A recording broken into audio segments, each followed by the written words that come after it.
Every time our athletes walk into this weight room, they're going to be pushed to the max. Let's go! Let's go! The barbell hasn't changed in over 100 years. I can take a 25-pound plate, and we'll go out on the turf, and I'll have you hating life. We talk about straining your gut, pushing past that comfort level. I want a lot of energy. What better breeding ground is there for being a success in life than the weight room?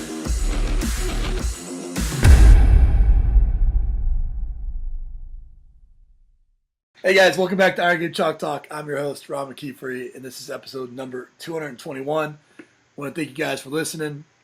I really appreciate those of you that like, share, comment, spread the word. Just try to, to introduce everybody to great people and put out a great message, and you guys sharing that helps out tremendously. Also want to thank our sponsors, specifically Intech, for sponsoring this episode for you for free. I've got I have multiple Intech bars in my facility, got Intech plates in my facility.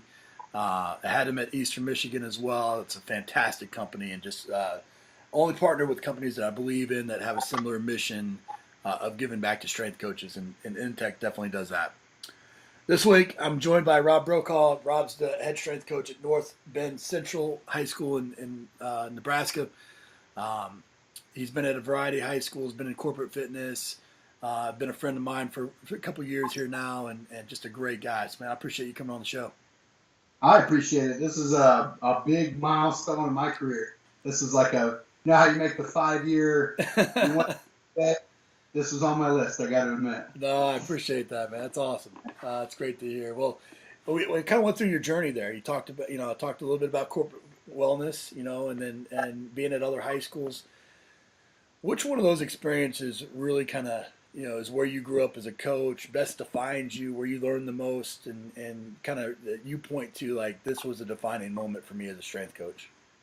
Yeah, I kind of have an untraditional path for the strength game here, but I would say it was at my previous school, Archbishop Virgin Catholic. It was, I was an elementary para just so I could get in and coaching with the kids, and then really built a strength and conditioning program. So from the ins and outs, from managing to being an entrepreneur, like you talk about in your book, to just about everything that I could learn and do wrong and learn from again, I had in that experience at Archbishop Jordyn. So really look back on it, that's where I grew the most, that's for sure. Well, I think I always ask that question because I think for all of us coaches, we can point back to a place where, we really kind of started to kind of understand what it meant to be that technician, that manager, that entrepreneur, and kind of balancing all those hats. And if you haven't found that yet, I think it's, as a strength coach, you should be on a quest to find that. If you have found it, then, recognizing that and never kind of forgetting where you've come from, I think is, it's important. I still go back and I point to being at South Florida and being a 2,000 square foot weight room with 2 racks and 2 platforms. And that's where I grew up as a coach, and sometimes when I'm at the University of Tennessee or one of the NFL programs that I've worked with where we got anything and everything, sometimes you forget where you came from, and I think it's important that we remember that. But, in those stops, and again, like you even self-admittedly, kind of just really getting back and get going in the strength game, you're going to make mistakes, you're going to make lots of mistakes. What's one of the biggest that you've made and kind of how you learned from it? The biggest thing was trying to do too much. I think that was kind of one of the, you read, just to quote one thing, the triphasic training.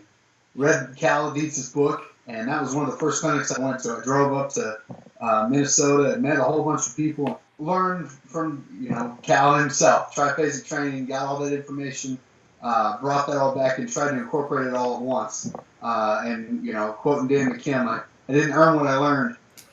So I didn't take the time to really absorb all that information and figure out how it could work in our setting. I still got some good benefit from it, but man, I was throwing way too much of these high school kids that didn't quite understand what it was we were trying to get at.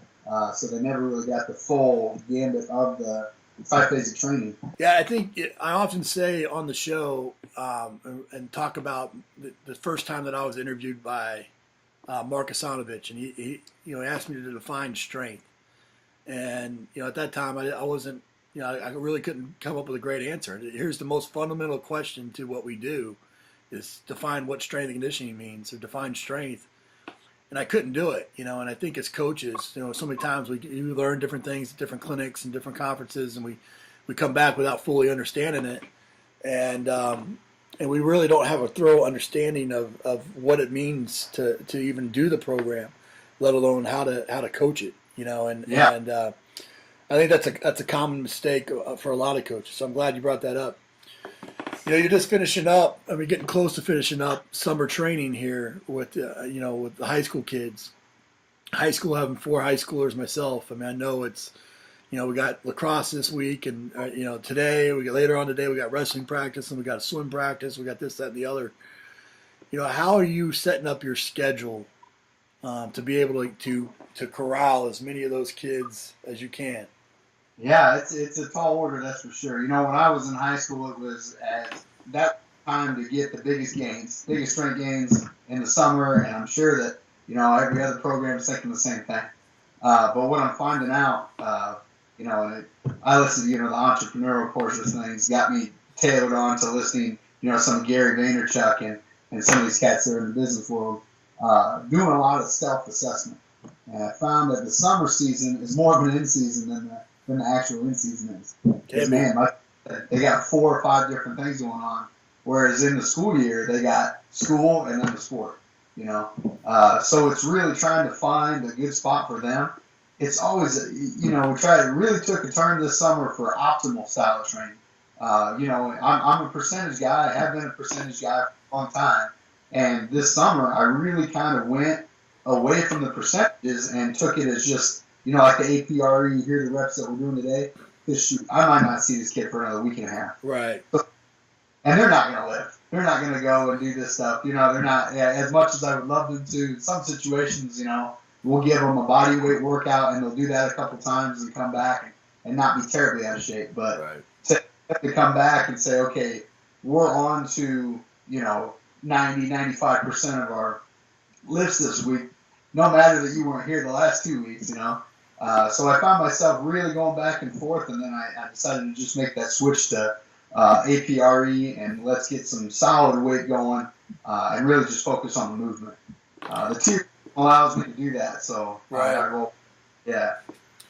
Well, I agree with you. Yeah, that's fantastic. I think another challenge, obviously, is you're not just dealing with a football player only. You're dealing with a football player, basketball. He plays basketball, and he also runs track, or it's a women's cross country, tennis, and lacrosse or something. How are you writing a program that covers the gamut, and how do you make your programs specific to the sport? Yeah, well,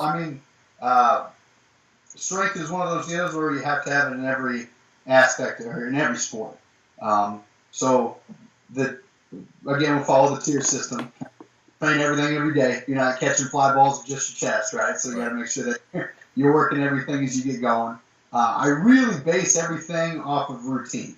So if we can get people in routines, the more, the better. So who has the most bizarre schedule of all sports? I would say baseball, right? They have game, day, night, all over the place. And their biggest thing from following, as we do in the strength world, following other coaches, is they try to stick to the routine. Try to get a routine set up. And going off of that basis, I do a Monday, Wednesday, Friday, 3-day-a-week lift, and on Tuesday, Thursday. During the summer, we do fourth quarter training. During the school year, we go into more of a prehab, rehab, mobility, conditioning type of a day. And based on if you have games that day, we'll drop the percentage, make it more of a game day type of lift. But really, the movements stay the same. So I'll adjust the sets and reps. Particular seasons will have different prehab, rehab, following Andrew Hoody's compliance and stiffness, depending on what season they're in. I will make adjustments on their prehab stuff according to whatever season that they're in. But for the most part, tier 1 is power clean, back squat, and bench. I hate how you got to be specific with back squat. Right. Back squat, bench, and then we roll down from there. So our top 3 tiers will stay the same. But as we go through the seasons, definitely our tiers 2, tiers 3, even tier 4 will change. I got you. Yeah. With being in a high school setting, I mean, or being in that setting, you have a freshman and a senior, and there's quite a bit of a difference between a 13-year-old and an 18-year-old. In college, it's different enough, a freshman in college versus a senior in college, but there's quite a bit more of a difference between that 13-year-old and that 18-year-old. You got a wide array of ages, training ages. Some people never touched the bar. Some people do it for 4 years in your program. You got genders. You got the whole deal. How are you staffing this? How do you monitor this in a way that because you also have a limited amount of resources, I would imagine. Yeah. So it's really facility design. That's really how our supervision gets across is facility design. I was lucky enough to actually get a new weight room put in this summer through Sorinex, which was amazing. But really, sight lines, making sure that everything is set up in a certain way so kids can go to the rack. It's just me in the room. And we have, like you were saying, we have everything from the freshman girl that weighs 79 pounds to the senior guy that weighs, 250. So we have that in the same classroom at the same time. Right. Really having those progressions and regressions set up right off the bat. If we have, basically set up a rack where you have 4 kids per rack. You got your main movement, typically a spot, and then you're going to have 2 secondary movements that are typically a prehab, rehab, or some sort of abdominal core work or secondary work assistance. And then we do the rotation. You do that. I think one of the things I go back to a lot. I forget what clinic it was at, but it's a video of you going through how you cycle athletes through their rotation. That allows me to really supervise and make sure everything's going accordingly. Right. So if I have a kid that is struggling on a squat pattern, when they go to those secondary movements, I can take them out on those secondary movements and coach them up. So really, it's supervision by design. I made sure between our timing system and our program and how we do things that I can coach as much as possible. So I don't want to have to deal with Timmy over there messing with whatever. If he's not doing something when that bell rings, he's wrong. Right. So I can see that from a mile away and pick them out. If I got my sight lines cleared out and everybody's in a certain spot, and that allows me to do a lot in a short amount of time. Yeah, that's and a wide variety of athletes.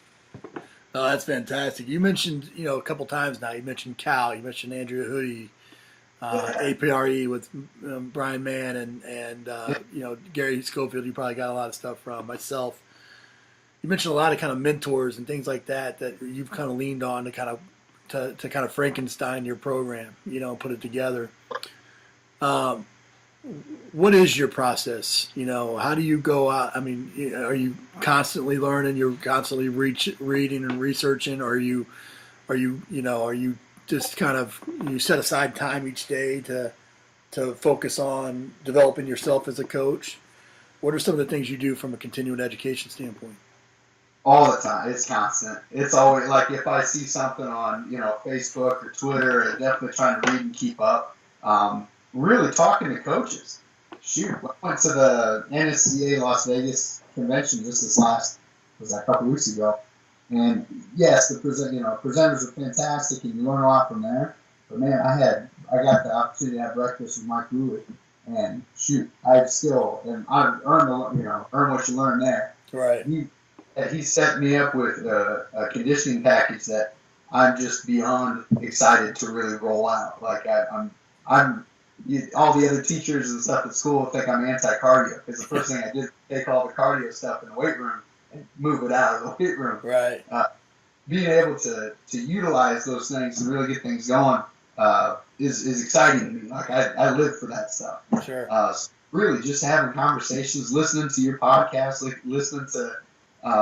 Even entrepreneurial podcasts where they just say, doing more than what's expected of you, trying to find that little niche, if you will, to differentiate, my cowboy wearing, FFA crew that we have here at North Bend Central. Yeah. That's what we do. Yeah. Well, I think that's so important, and I think what you really said there, that is a takeaway message.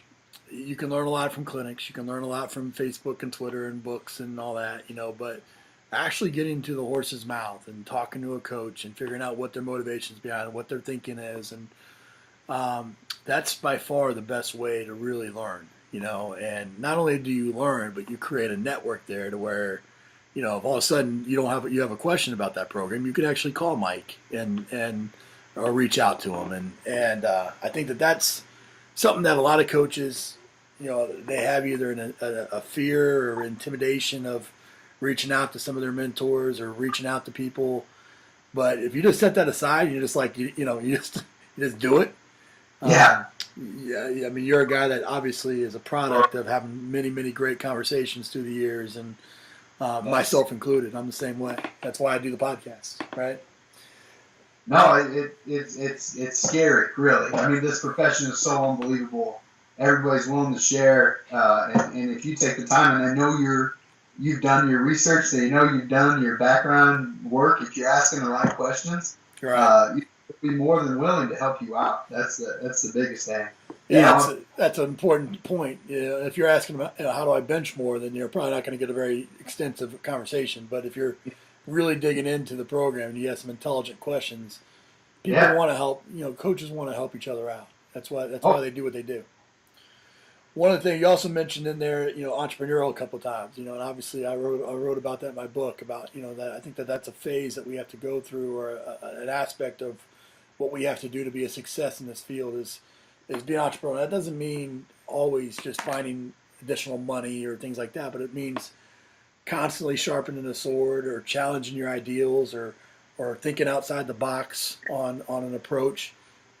And one thing that you did that I think is really, really good, that maybe has expedited your process, has been that you went and you started a clinic and you brought people to you to learn from. As opposed to you can only get out to so many places, but you can bring 5 or 6 people in to learn from to you. And talk a little bit about the motivations for starting that clinic, and then what have been some of the benefits that you've realized that you maybe didn't even know going into it.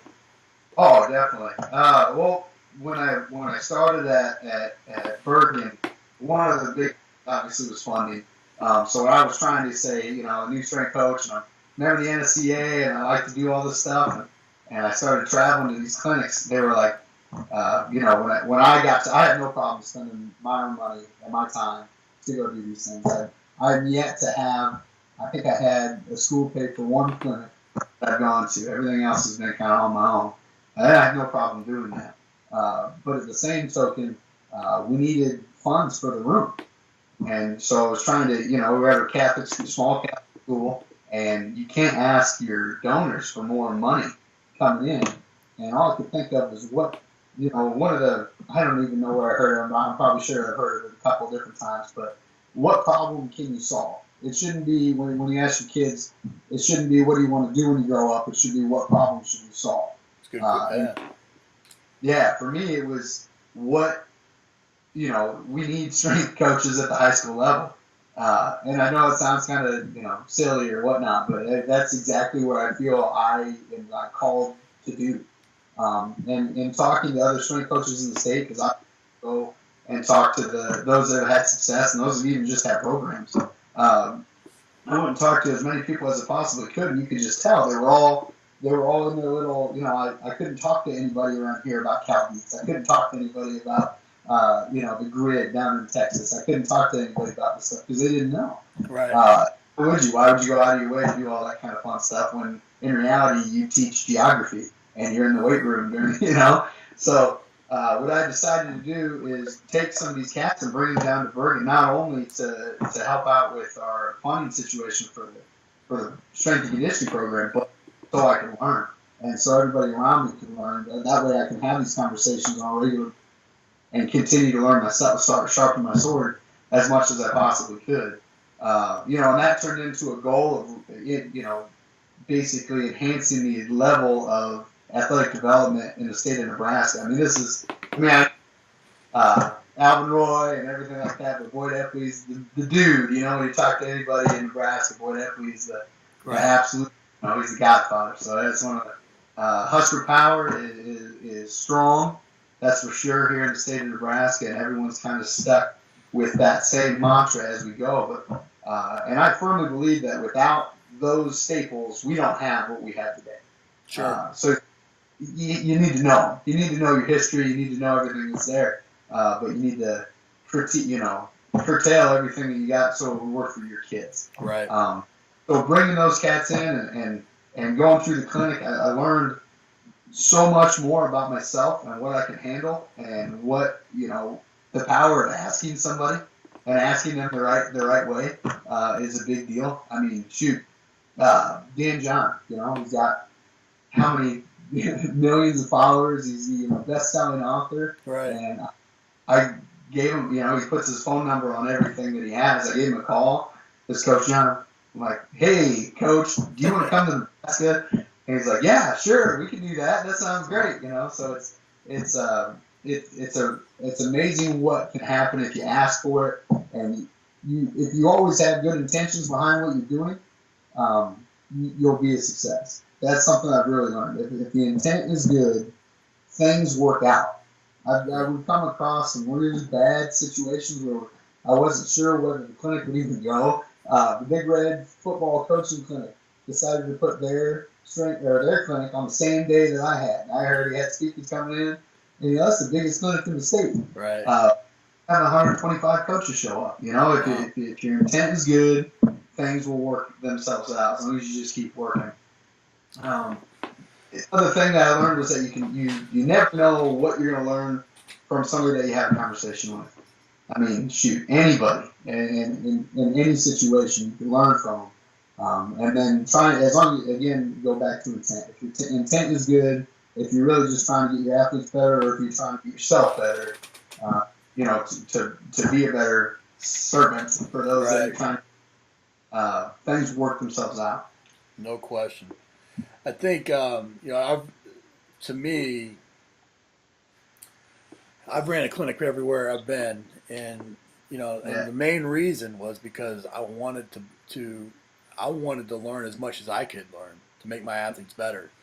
And you keep talking about the intent, and that was always my intent, was the better that I got as a coach for my athletes, it was worth whatever investment I had to make. Whether or not I lost money on a clinic, gained money on a clinic, we would just reinvest that money into the program if we got any surplus. But I think a lot of young coaches ask me all the time. Clinics are a big part of how I grew as a coach, but putting on clinics was probably a big way of how I grew my network. And got experience speaking, got experience interacting with coaches. Some of the logistical things that made me a better coach as well, dealing with budgets and things like that. And I think what's really cool to see and to have you on and talk about is, you started it from a purity of heart. It's grown into a significant event in the Midwest.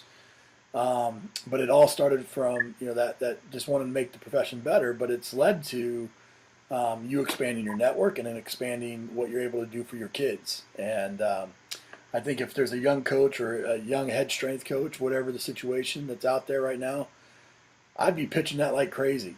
I'd be pitching, let's do a clinic. Let's figure out a way to do it. And yeah, you may not make money the first couple of years, but you're going to win out in the long run for sure.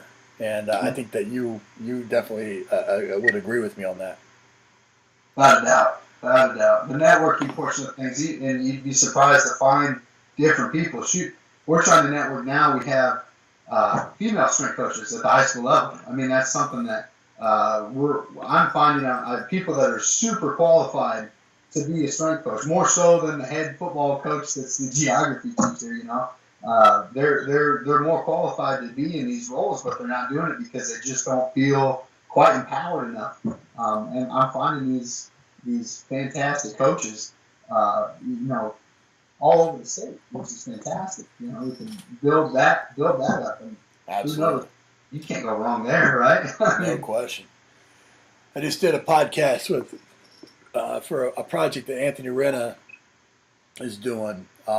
He asked me what was the definition of success, and I told him it was making an impact and taking as many people, embracing the journey and taking as many people on the journey as you can. And he asked me, what were some of the things that I felt like separated me from others, and I'm not the smartest, I'm not the best looking guy and all those types of things, I'm pretty good looking, but not so much.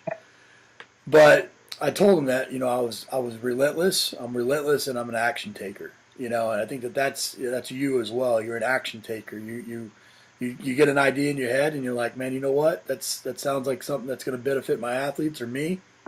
Let's do it. And what's the worst that can happen? I can fail. No big deal. No harm done. I think that's hard for a lot of people to accept. I think, but I think you've done that not just with your clinic, but you're also doing that now with you're however many years in of being a coach, and you're already the state director for the NHSSCA for Nebraska. Something that you just went out and you got. Talk a bit about the motivations behind just that kind of free spirit of attacking things without the fear of the repercussions sometimes. Oh, I really have nothing to lose. I mean, in reality, it's such an infant, especially here in Nebraska. It's such an infant position. Like everybody's neophytes, including myself. I mean, right. Shoot, we're within. I'm 30, so it's like I'm just getting going myself, and it was one of those things that I saw like we were talking about a legacy. Bringing that into the realm of what I want to be remembered as and what do I do, and that's making an impact, a positive impact, leaving places better than when I found them, and bringing as many people along as I can. And that was just something I saw, and I thought, what does it matter? The first clinic, I was thinking maybe 50 coaches would show up, and 150 walked through the door. Awesome. We were scrambling for chairs, we were scrambling for everything. And it was just something that I saw as a need, and it worked. I really wouldn't have cared if anyone would have showed up. Same thing in the mornings. I come into the training sessions. If one kid shows up, I'm wrong. I haven't been skunked yet. I haven't gone through a workout where no one showed up. Right. And until that happens, I'm just going to keep rolling. And it's really just the drive behind it is I want to be the coach that I never had. That's something that I had some really good coaches in my day. I really did. But at the same time, no one really took that extra effort, that extra, they weren't going to the clinics. They weren't hitting these things up that I'm doing now and really going forth and doing the extra work to make sure that I'm in the best possible position that I can to really be pushed and to really reach my potential. And that's really what drives me is I want to fill that gap. I want to be the dude. My dad, he's the dude. I mean, he's in fire protection engineering. If anyone across the state needs anything, who do they call? Right. They call. So that's something. It's just been ingrained in me that you want to be the guy. You want to be the guy that people go to. I want to be that guy. And I'm super happy to be that guy in the state of Nebraska for the NHSSCA. It is a fantastic organization. I'm always wearing my wristband, educate, empower, and equip. And the fact that that's the mission, and you got, again, the intent. Gary and Kevin and Fred, I mean, those guys have nothing but positive intent behind the organization to help as many high school coaches along the way. I mean, shoot, that's what they do. This is a side hobby for them. Really, they're smart coaches. Don't forget Rich Gray in there. We got to get the play representative. Yeah, Rich, without a doubt, the ED himself, man. No doubt. Yeah. No, Rich, he's a stud, isn't he? Well, hey, I think something that you said in there that I think kind of summarizes that. Well, I would always tell coaches and athletic directors and my coaching staff that I wanted the weight room to be the central nervous system. I wanted everything to go through the weight room. If somebody needed a phone number, I wanted them to come down and get it from us. If somebody needed to track down a kid, I wanted them to come down and get it for us, because I think there's power in the ability to connect people and be the conduit there. And I think that's what you've done here with your clinics, with with taking on a state director. I did the same thing. I was a state director in Florida. I think when you do that and you put yourself in these positions where you can connect people, or I do that all the time now, where I just think that two people should meet. I'll connect them on email or something, without really any kind of prompting on my part. It's just something that I do. When you get that kind of reputation to do that, people find value in you, and they trust you and they like you. And I think ultimately, as whether or not we're trying to sell our programs to our athletes, to coaches, we're trying to sell ourselves and our personal brand. People want to interact with people that they know, like, and trust. And I think that's how you build that, in my opinion. But well, Rob, we finished the show with some resources here, man. Give us the best piece of coaching advice you ever received. Up until this last month, it was it's never going to be perfect from Dan John. I mean, really, that was a big piece of advice from him.